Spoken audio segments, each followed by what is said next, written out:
Shalom Bapak Ibu Saudara yang dikasihi oleh Tuhan. Bertemu kembali di dalam doa malam. Mari kita bersama-sama kita datang kepada Tuhan. Sebelum itu mari sama-sama kita tundukkan kepala kita berdoa. Terima kasih Bapa di dalam surga atas penyertaan, perlindungan, dan kekuatan yang selalu Tuhan berikan di dalam kehidupan kami. Kami bersyukur Tuhan, kami dapat kembali untuk datang ke hadirat-Mu, bersekutu, menyembah, meninggikan nama-Mu Tuhan Yesus. Sebentar Tuhan, kami akan memulai ibadah kami pada doa malam ini Tuhan Yesus, sertai dari awal pertengahan hingga akhirnya nanti Tuhan. Terima kasih Tuhan, hanya di dalam nama Tuhan Yesus kami berdoa dan mengucap syukur. Haleluya. Amin. Terima kasih Bapak.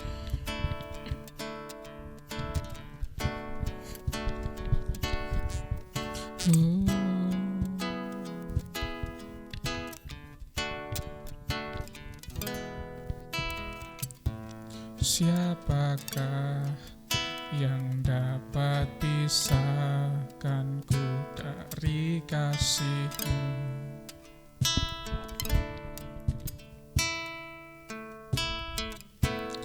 Tetesan darah-Mu buktikan besar cinta-Mu. Sedalamnya lembah di hidupku, Engkau datang mengangkat hidupku.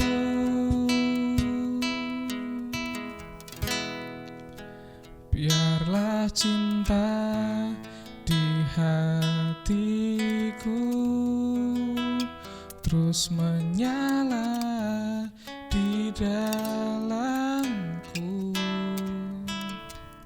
Takkan pernah mampu ku jauh dari-Mu, Engkau alasanku hidup. Setiap musim di hidupku,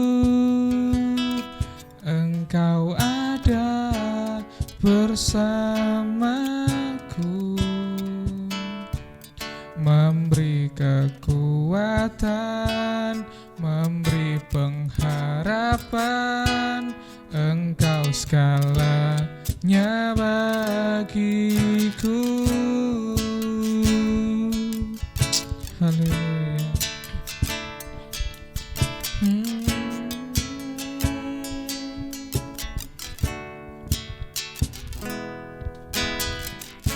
Siapakah yang dapat pisahkanku dari kasih-Mu? Tetesan darah-Mu, tetesan darah-Mu buktikan besar cinta-Mu. Sedalamnya lembah di hidupku, Engkau datang mengangkat hidupku.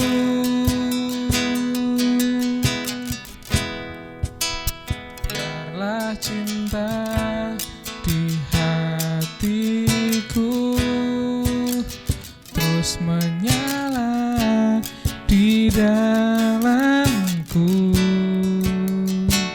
Takkan pernah mampu ku jauh dari-Mu, Engkau alasanku hidup. Setiap musim di hidupku, Engkau ada bersamaku, memberi kekuatan, memberi pengharapan. Engkau segalanya bagiku.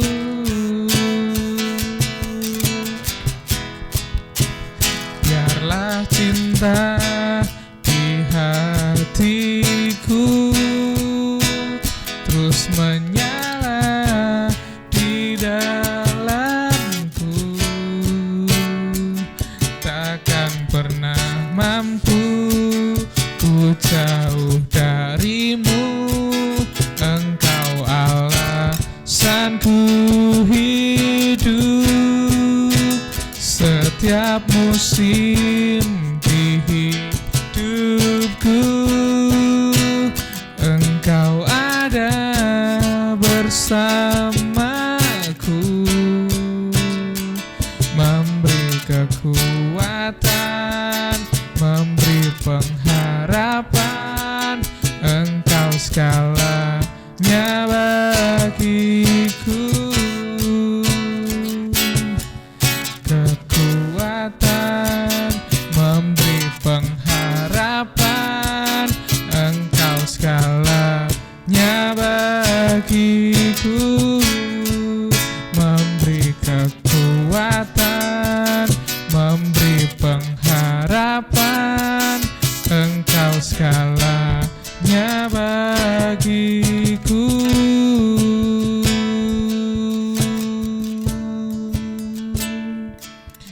Kau segalanya, Kau segalanya Tuhan.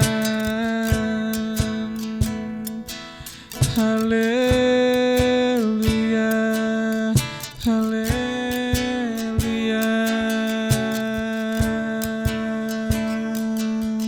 Kau segalanya, Kau segalanya Yesus. Haleluya, haleluya.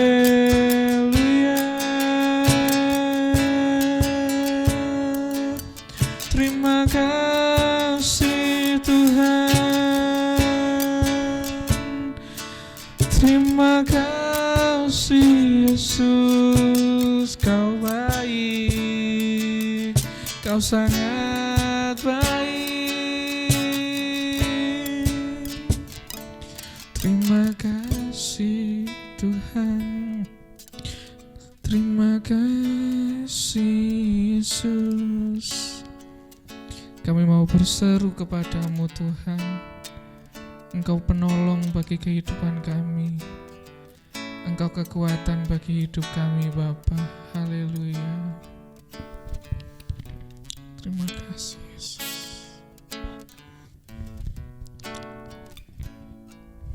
Haleluya.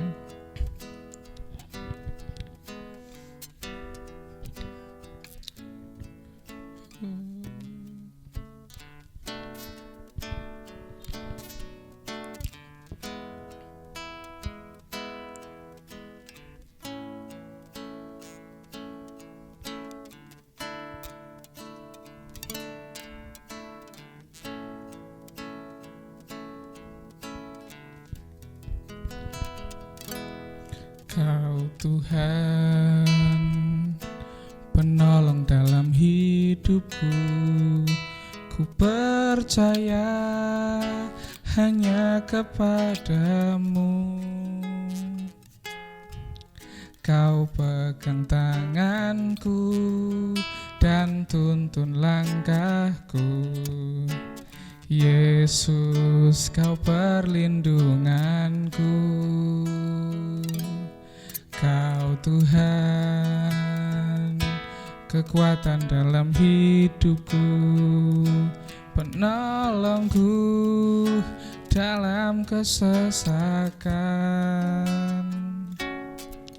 Kau gunung batuku dan pertahananku.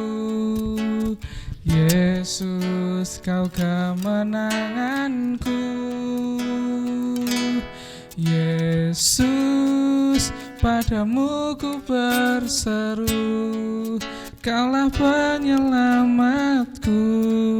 Terpujilah Kau Tuhanku,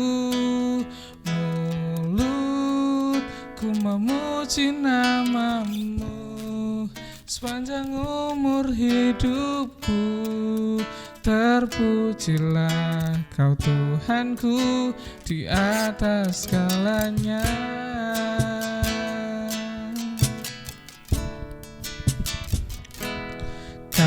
Tuhan, penolong dalam hidupku.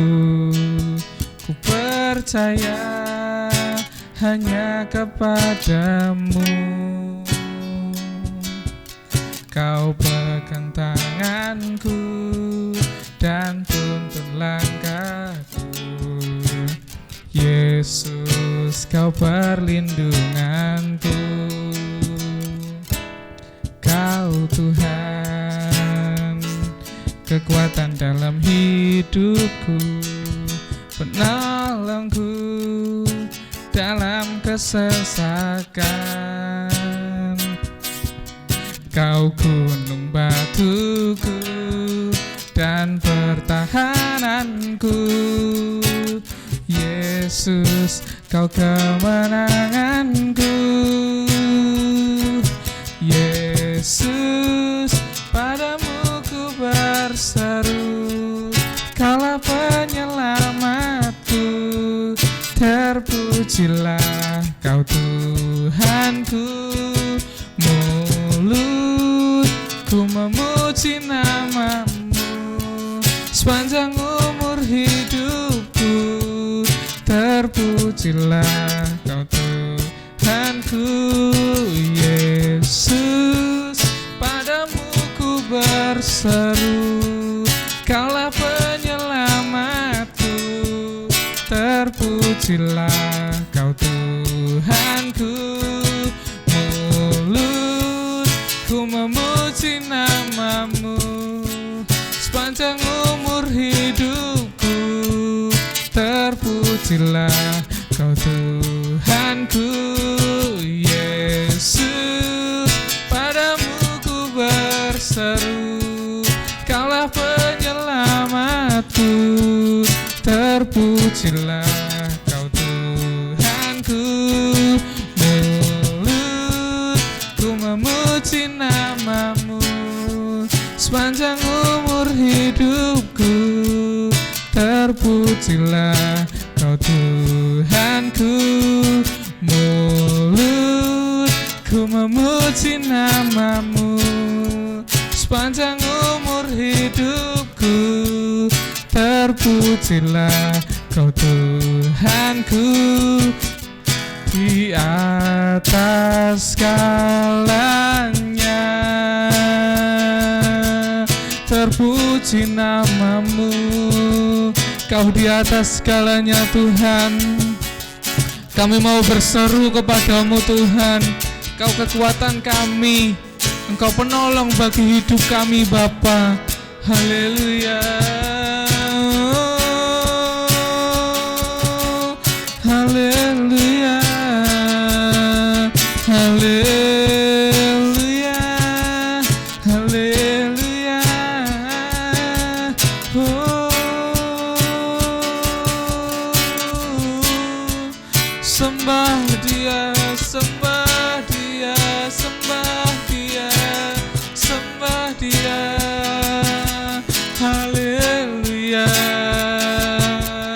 Haleluya. Oh, haleluya.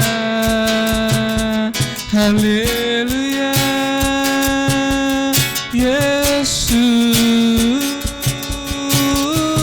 Yesus, Yesus, padamu Tuhan kami berseru. Haleluya, haleluya. Haleluya. Haleluya. Oh, terima kasih Tuhan. Kami bersyukur. Haleluya. Terima kasih Tuhan Yesus. Kami tahu Tuhan, segala perkara dapat kami tanggung di dalam Engkau Tuhan Yesus. Haleluya, haleluya.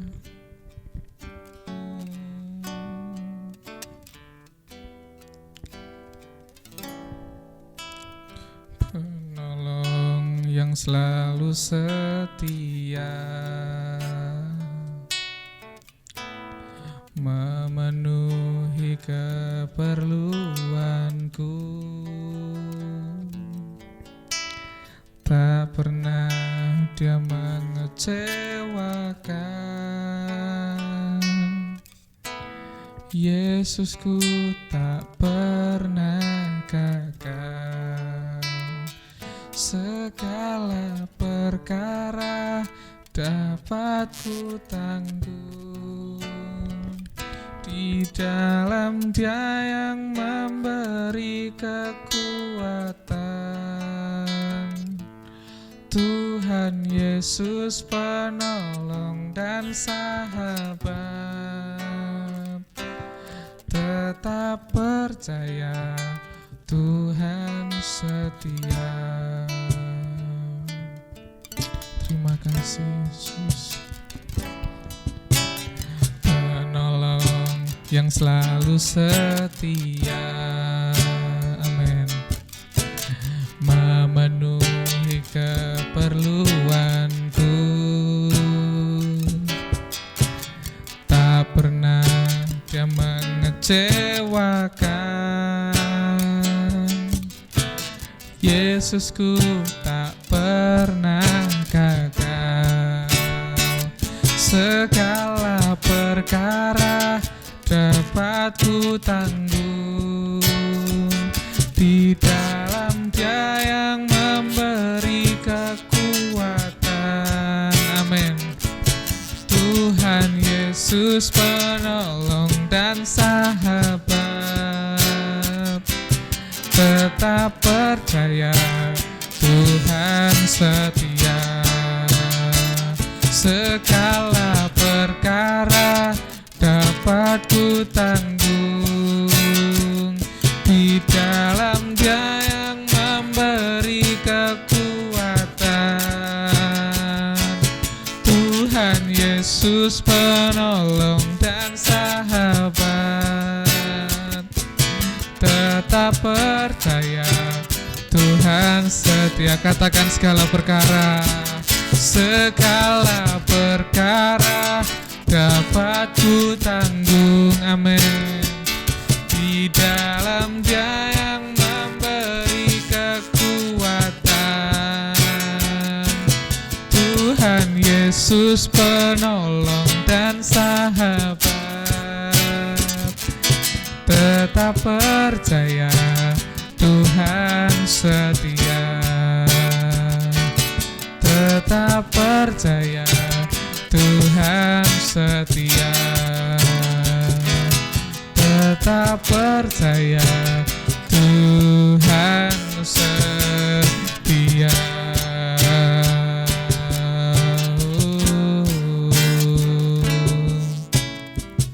Terima kasih Tuhan atas kesetiaan-Mu Yesus.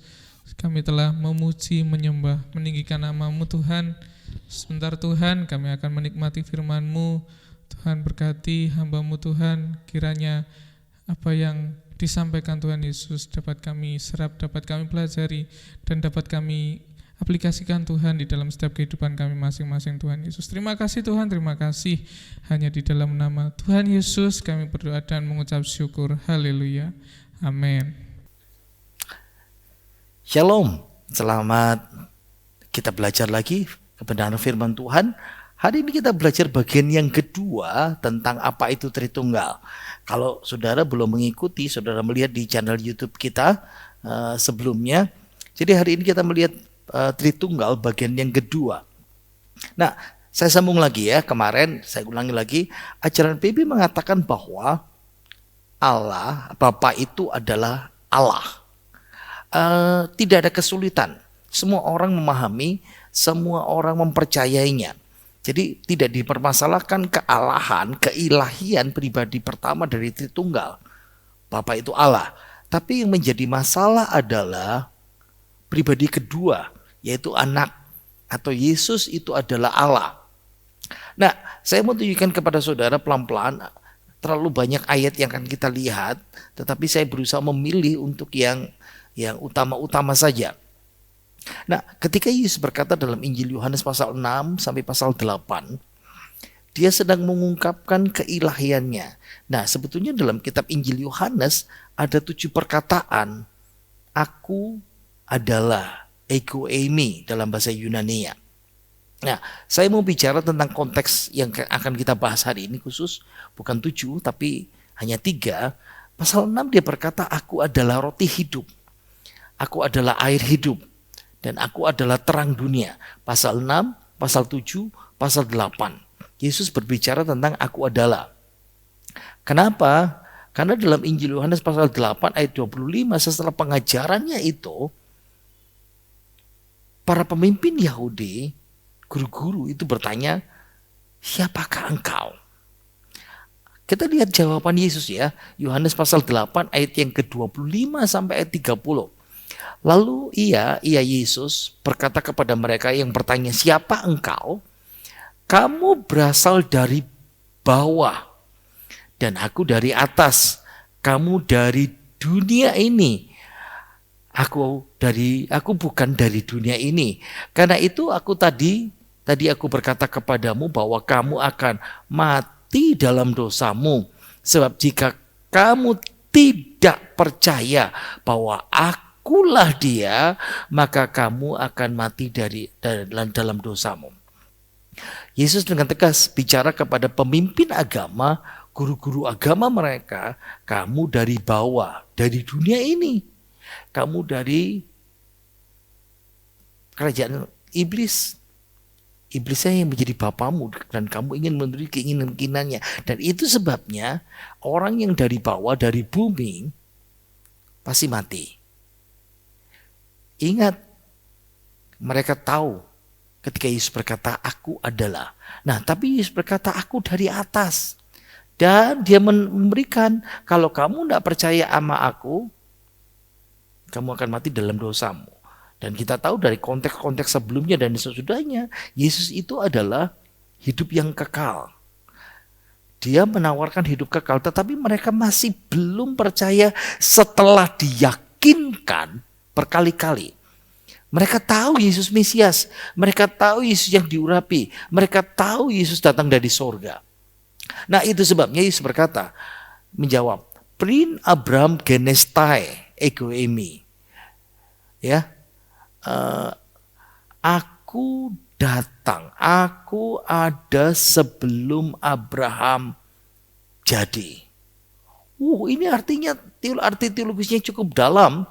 Kenapa? Ketika dia berkata tentang, saya ulangi lagi ya tadi itu ya. Ingat ya, ini kan rangkaian seri ego eimi di sini. Nah, sekarang ketika mereka bertanya kepada Yesus, pemimpin itu, siapa engkau? Yesus berkata dalam konteks ego eimi, sebelum Abraham jadi, aku telah ada. Prin Abraham genestai ego eimi. Ini artinya dalam sekali. Dalam bahasa Ibrani anihu. Ini kutipan dari Keluaran pasal 3 ayat 14. Aku adalah aku. Ini Musa ketika dipanggil Tuhan untuk melayani, lalu Musa bertanya, kalau umatmu tanya, siapa engkau? Dan Tuhan berkata kepada Musa, jawab, aku adalah aku. Ketika Yesus berkata ego eimi, nah kita balik lagi di sini ya. Prin Abraham genesta ego eimi itu berarti Yesus berkata apa? Aku ini Allah, tidak boleh disebut ya, tetragrammaton ini. Oke, YHWH ini, orang bilang Yahweh, sebetulnya tidak boleh disebutkan ya. Aku ini Allah umat Israel. Dan mereka paham sekali, karena mereka guru agama, mereka ahli Taurat. Sehingga mereka berusaha untuk melempari, menghukum Yesus dengan hukuman perajaman. Kenapa? Dianggap melecehkan agama, dianggap menyamakan dirinya dengan Allah. Mereka tahu, tapi hati mereka menolak. Saya tunjukkanlah sifat Allah itu ada pada Yesus, sifat mahanya. Apa? Yang pertama misalnya maha hadir. Dia bisa melihat secara fisik walaupun dia berada di tempat yang jauh. Sama seperti gini ya, saya sekarang sedang di gereja, siaran, ibadah, dan saya sekarang bersama dengan saudara di rumah saudara ketika saudara melihat siaran ini. Apa? Salah satunya murid Nathanael ketika dia bertanya, bagaimana engkau tahu aku? Yesus berkata, sebelum Filipus memanggil engkau, aku telah melihat engkau di bawah pohon ara. Ini yang selalu menjadi pertanyaan saya. Apa yang Filipus lakukan di bawah pohon ara? Mungkin berdoa, mungkin dia berbicara sesuatu tentang kepada Allah. Tapi Yesus berkata, aku telah melihat engkau sebelumnya. Wow, dia maha hadir. Dia bisa melihat dan melihat hadir secara roh. Matius 18 ayat ke-20. Ini sampai sekarang kita pakai. Sebab di mana 2 atau 3 orang berkumpul dalam namaku, Yesus ada di tengah-tengah. Ini dikatakan 2000 tahun yang lalu, tapi masih berlaku sampai sekarang. Dia maha hadir. Dia maha tahu. Salah satunya Yudas mau jadi pengkhianat. Tidak ada seorang pun teman-temannya, murid-murid yang lain tahu. Tapi Yesus tahu. Dia yang bersama-sama dengan aku, siapa itu? Yudas. Orang lain tidak tahu, murid tidak tahu. Mencelupkan tangannya ke dalam pinggan ini, dialah yang akan menyerahkan aku. Yesus juga tahu. Petrus akan menyangkal 3 kali dan Yesus berkata, sebelum ayam berkokok, engkau sudah menyangkali aku 3 kali. Yesus mau tahu juga. Siapa ini? Tebak. Ayo. Ini perempuan Samaria yang bertemu dengan Yesus di pinggir sumur. Tapi Yesus tahu, ibu ini, wanita ini tidak bercerita siapa dia. Tapi Yesus tahu, engkau sedang hidup dengan laki-laki yang bukan suamimu. Itu selingkuh. Dan engkau sudah kawin dengan 5. Kawin cerai 5 kali. Yesus maha tahu. Yesus maha kuasa sekarang. Sifat Allah maha kuasa. Yesus mengklaim segala kuasa di dunia, di akhirat, di tangannya. Ingat ya, hanya Allah yang menguasai dunia akhirat. Penguasa surga, penguasa langit, penguasa bumi, penguasa neraka. Yesus berkata, ya, Yesus mendekati murid ketika dia mau naik ke surga dan berkata kepada mereka, kepadaku telah diberikan segala kuasa di surga dan di bumi. Belum lagi kuasa penyakit, kematian, alam, wow. Dia Allah yang disembah. Ini ketika sesudah dia bangkit, Thomas tidak ikut bersama-sama murid-murid. Lalu minggu berikutnya, Yesus datang lagi. Dan murid Thomas yang peragu itu, yang berkata sebelumnya, aku nggak percaya. Yesus berkata, cucukan Thomas tanganmu di tangan yang berlubangkan napaku, di lambung. Thomas berkata apa?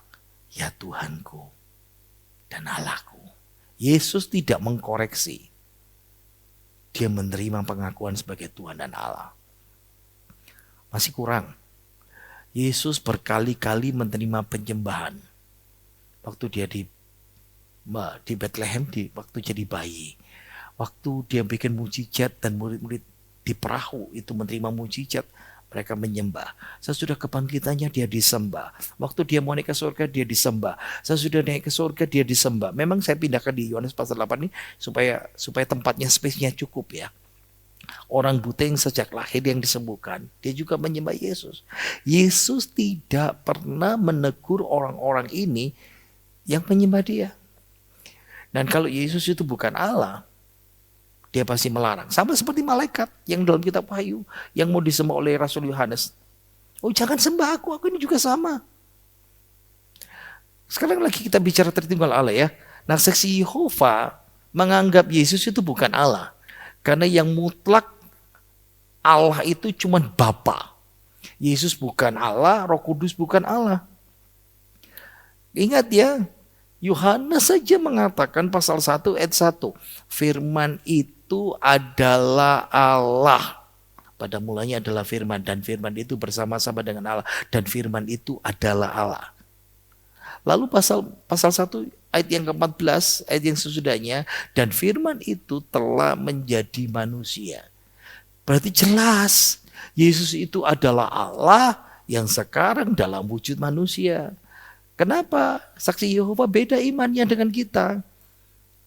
Alkitab kita pada mulanya adalah firman, Yohanes pasal 1 ayat 1, firman itu bersama-sama dengan Allah dan firman itu adalah Allah. Saksi Yehova mengganti.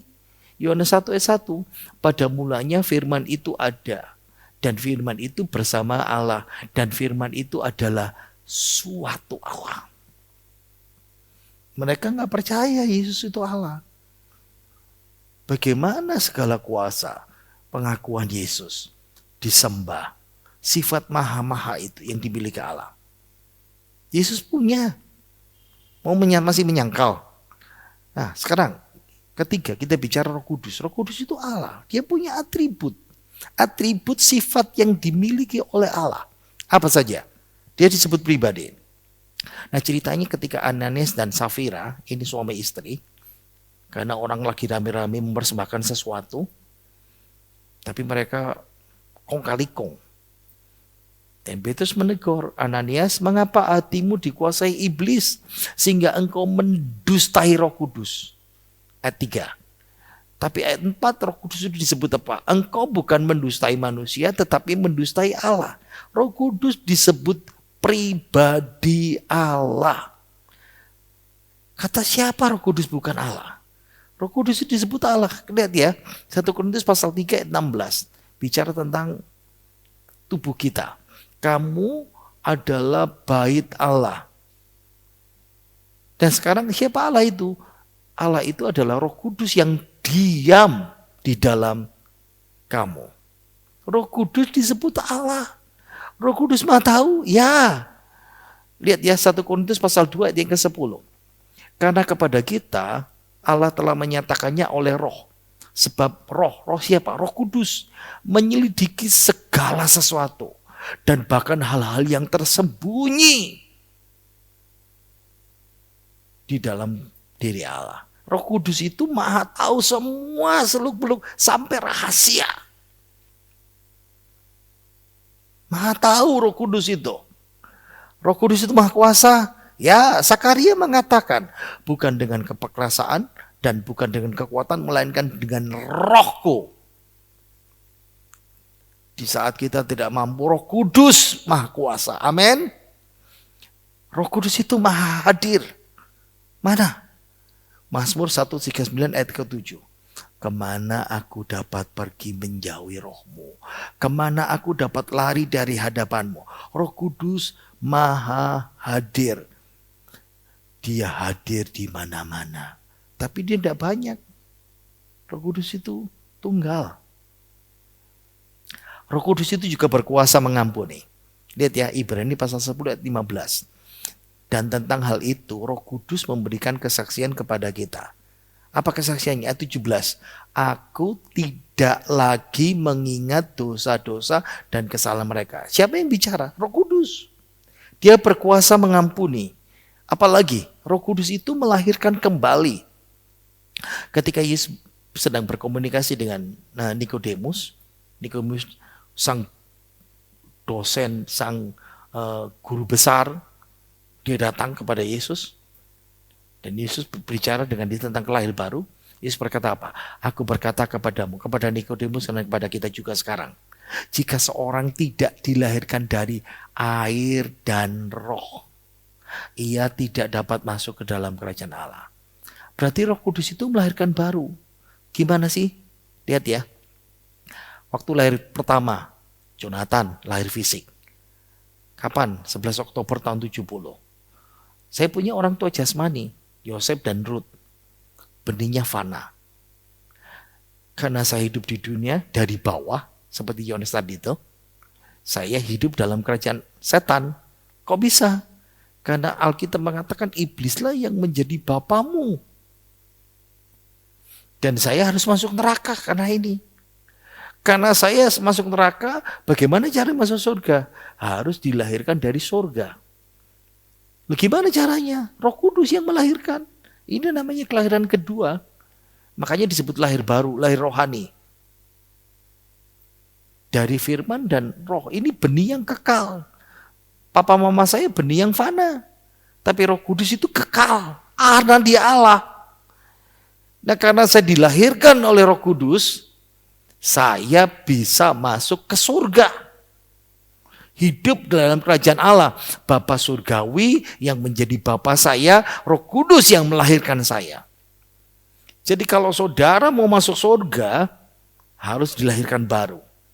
Roh Kudus yang melahirkan kita. Roh Allah. Wow, ini pekerjaan Tritunggal ya. Nah, sekarang catatan.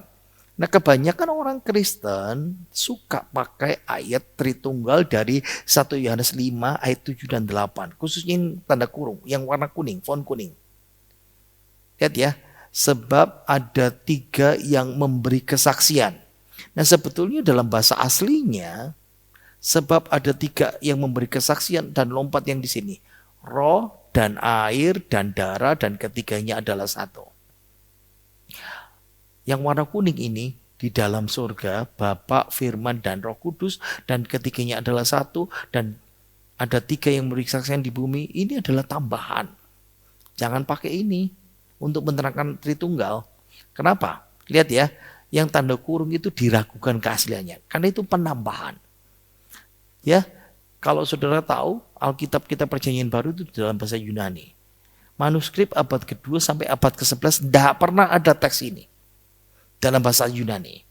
Baru muncul pertama kali dalam karyanya Priscillian. Nah, dia bidat Spanyol abad ke-4, bidat itu sesat. Nah, tapi dalam teks bahasa Latin, Vulgata, bahasanya orang Roma. Jadi sesudah itu abad ke-4 Priscilia, nah mulailah Alkitab bahasa Latin yang dipakai orang Katolik itu, ya sampai sekarang itu di abad ke-5, ke-6 mulai menyusup dan seterusnya itu.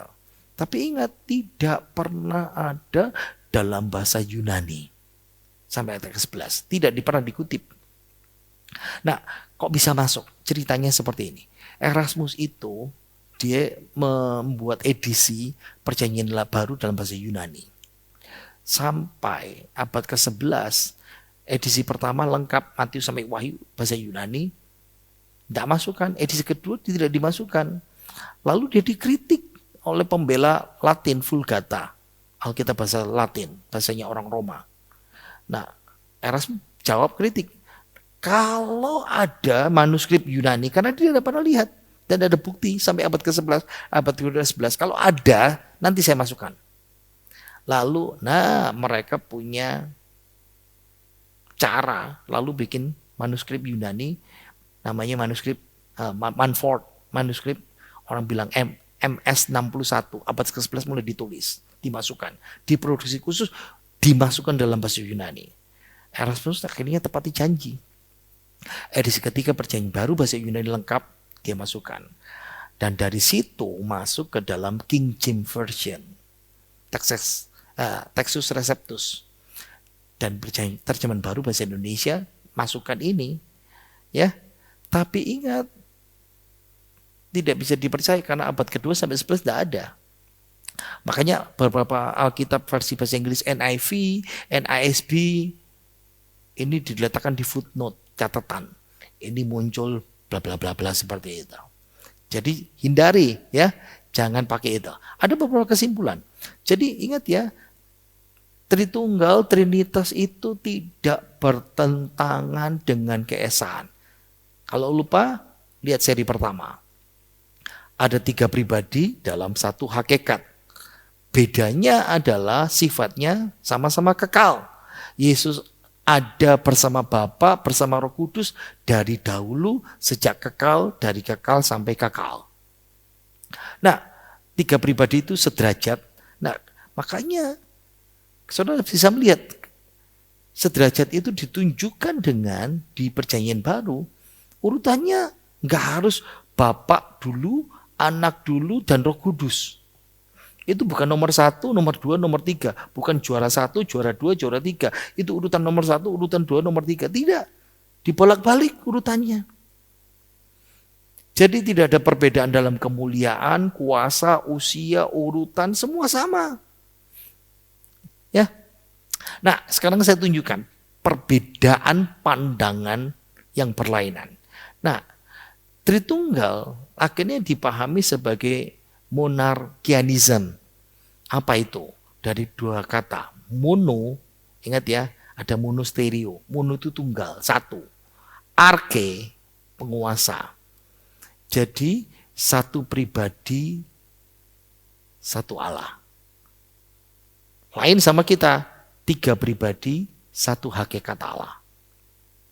Tapi ingat ya, monarkianisme atau satu penguasa, satu pribadi, satu Allah itu bidat, sesat. Karena ada bidat, makanya orang melihat Alkitab. Tapi bidat ini kalah. Tapi muncul abad ke-19. Muncul lagi namanya saksi Yehova. Jadi saksi Yehova itu sesat. Pahami ya? Kenapa? Dinamik monarkianisme. Lihat ya, Yesus itu manusia biasa. Padahal kita tahu dia Allah. Yesus manusia biasa, diberi kuasa ilahi, diadopsi, diangkat jadi anak. Siapa itu? Nah, lihat ya. Balai Kerajaan Saksi Yehova, Sedarla, Watchtower. Ini diajar, dianut sama Saksi Yehova. Nah, yang kedua, ini yang menakutkan. Banyak gereja Pantekosta dulu waktu belum belajar. Juga termasuk ini. Pandangan Tritunggalnya salah. Lihat ya. Ini namanya modalistik monarkianisme. Nah, kenapa disebut Sabellianisme? Karena di pengajarnya dulu. Jadi, apa? Allah itu satu pribadi. Jadi, kalau satu pribadi berarti tidak ada bedanya. Jadi Allah bukan punya tiga pribadi, tapi tiga wujud. Satu Allah, tiga wujud. Ingat ilustrasi yang berkali-kali dulu diajarkan, saya dengar juga waktu saya kecil. Lihat ya. Tritunggal itu seperti air. Ada wujud cair, ada wujud uap, ada wujud es. Atau misalnya gini, Yonatan tunggal. Saya di gereja jadi pendeta. Saya di kampus jadi dosen. Saya di rumah jadi ayah. Ingat ajaran ya, ini ajaran dulu.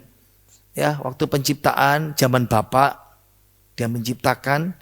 Waktu zaman penebusan jadi Yesus, sekarang zaman Roh Kudus. Kita kan diajar seperti ini. Tapi ingat, ini salah. Ini pengajaran Tritunggal yang salah, sesat. Harus tegas ya. Ini pengajaran Pantekosta lama, jangan dipakai lagi, nggak boleh. Dalam penciptaan saya ulangi lagi ya. Bapak waktu penebusan jadi anak, waktu pengudusan jadi Roh Kudus. Menyamakan Bapa, Yesus, dan Roh itu sama. Sekali lagi, ini ajaran yang salah. Ini sama seperti saksi Yehova. Yang kedua, pandangan yang berbeda. Namanya Tritheism. Tiga. Theos, Allah. Allah banyak. Kita bilang, tiga pribadi yang betul, satu hakikat Allah. Tapi Tritheism beda, ini bertentangan. Jadi yang di sini dengan yang di sini, ini yang berbeda, berseberangan.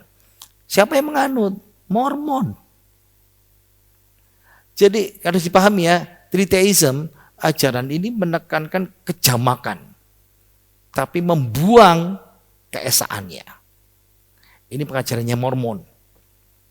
Lalu kalau ditanya, yang betul yang mana? Nah, yang merah ini. Trinitarianism. Tiga pribadi dalam satu hakikat.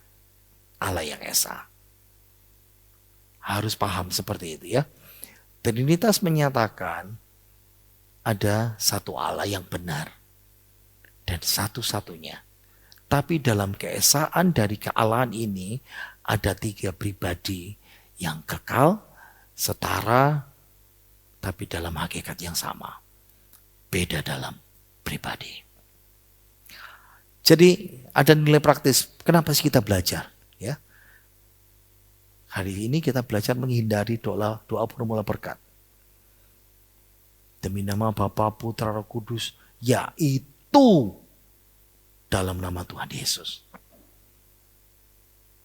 Saya akan berdoa demi nama Bapa, Putra, Roh Kudus, Tuhan berkati kehidupan kami semuanya. Kami tutup dalam nama Tuhan Yesus. Lain.